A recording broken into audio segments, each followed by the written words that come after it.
অধ্যায় ১ গল্প বলার শিল্প কেন এত গুরুত্বপূর্ণ? তুমি কি কখনো ভেবে দেখেছ একটা গল্প মানুষের জীবনে কতটা প্রভাব ফেলে? আমাদের শৈশব, কৈশোর, এমনকি বড় হয়ে ওঠার প্রতিটি ধাপে গল্পের জাদু আমাদের সাথে ছিল। দাদির মুখে শোনা রাজকন্যা রাক্ষসের গল্প কিংবা বাবার সাহস আর স্বপ্নের গল্প, সবাই তো সেই গল্পের মায়ায় বড় হয়েছি। ঠিকই বলেছ।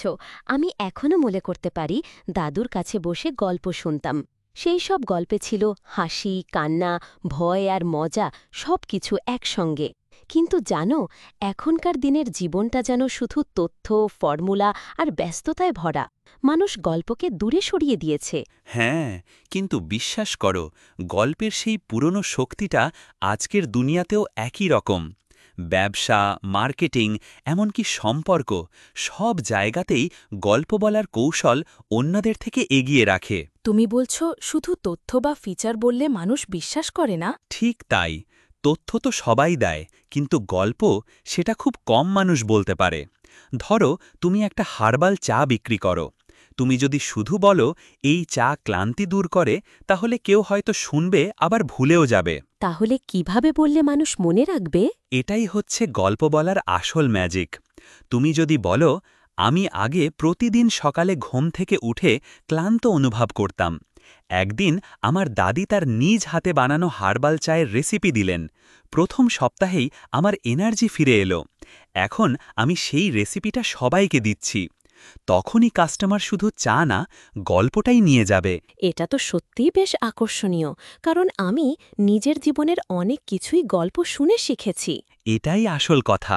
মানুষ গল্প দিয়ে শেখে, অনুপ্রেরিত হয় এবং শেষ পর্যন্ত সেই গল্পই তার সিদ্ধান্তে প্রভাব ফেলে। আচ্ছা, তুমি বলেছিলে ব্যবসা বা মার্কেটিংয়ে গল্প বলার প্রয়োজনীয়তা, এটা একটু বিশদ বলো তো। দেখো, ১. মানুষ তথ্য ভুলে যায়, গল্প মনে রাখে। গবেষণায় দেখা গেছে মানুষ গল্পের মাধ্যমে পাওয়া তথ্য অনেক বেশি মনে রাখে। ২. আবেগ মানুষের সিদ্ধান্তকে প্রভাবিত করে। গল্পে আবেগ থাকলে তা মানুষকে নাড়া দেয়। ৩. গল্পে বিশ্বাস ও সম্পর্ক তৈরি হয়। কাস্টমার ভাবে এই মানুষটাও আমার মতো। ৪. জটিল তথ্য সহজ হয়ে যায় গল্পের ছোঁয়ায়। মানে শুধু পণ্যের উপকারিতা বললে চলবে না, তাতে মানুষের মন পাওয়া যাবে না। একদম তাই। তুমি জানো, আমি একবার একটা গবেষণা পড়েছিলাম। ২ জন বিক্রেতা দুইভাবে সাবান বিক্রি করছিল। একজন শুধু বলল এই সাবান ত্বক কোমল করে। অন্যজন বলল ছোটবেলায় মায়ের হাতে বানানো সাবান আজও আমার ত্বকের যত্ন নেয়। শেষ পর্যন্ত যিনি গল্প বললেন তার বিক্রি কয়েক গুণ বেশি ছিল।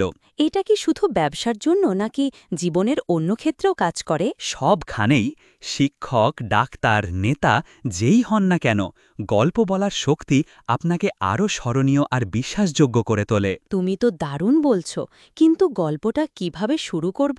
শুরু করো নিজের অভিজ্ঞতা দিয়ে। কেন, কখন বা কিভাবে প্রথম এই পণ্য ব্যবহার করেছিলে? তাতে কি উপকার পেয়েছিলে? তুমি কিভাবে এই পণ্য অন্যদেরও সাহায্য করতে পারো? আরও কিছু টিপস দেবে? অবশ্যই। ১. নিজের অভিজ্ঞতা দিয়ে শুরু করো, কারণ এতে বিশ্বাস বাড়ে। ২. কাস্টমারকে গল্পের নায়ক বানাও, সবসময় নিজেকে নায়ক বানিয়ে ফেলো না। ৩.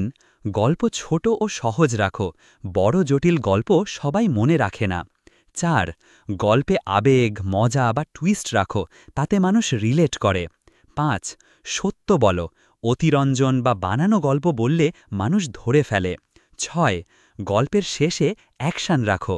আপনিও চাইলে ট্রাই করুন, এটা আপনার জন্যও হতে পারে। আচ্ছা, একটা চ্যালেঞ্জ। এখনই আমার নিজের পণ্যের জন্য ছোট্ট একটা গল্প লিখে দেখি। একদম ঠিক। নিজেকে প্রশ্ন করো, আমি কি কাস্টমারের সাথে গল্পের মতো কথা বলছি? ধন্যবাদ। আজ অনেক কিছু শিখলাম। আগে শুধু ফিচার নিয়ে ভাবতাম, এখন বুঝলাম আমার জীবন, কাস্টমার আর পণ্যের পেছনের সেই ছোট ছোট গল্পই সবচেয়ে বেশি কাজ করে। এই তো হলো আসল শিল্প। মনে রেখো, পণ্য বিক্রি করে অনেকেই, কিন্তু গল্প বিক্রি করতে পারে হাতে গোনা কিছু মানুষ। তুমি যদি পারো, শুধু ব্যবসায় নয়, সম্পর্ক, আত্মবিশ্বাস আর ব্র্যান্ডিংয়েও নতুন মাত্রা যোগ হবে। তাহলে শুরু হোক গল্প বলার নতুন যাত্রা আজ থেকেই।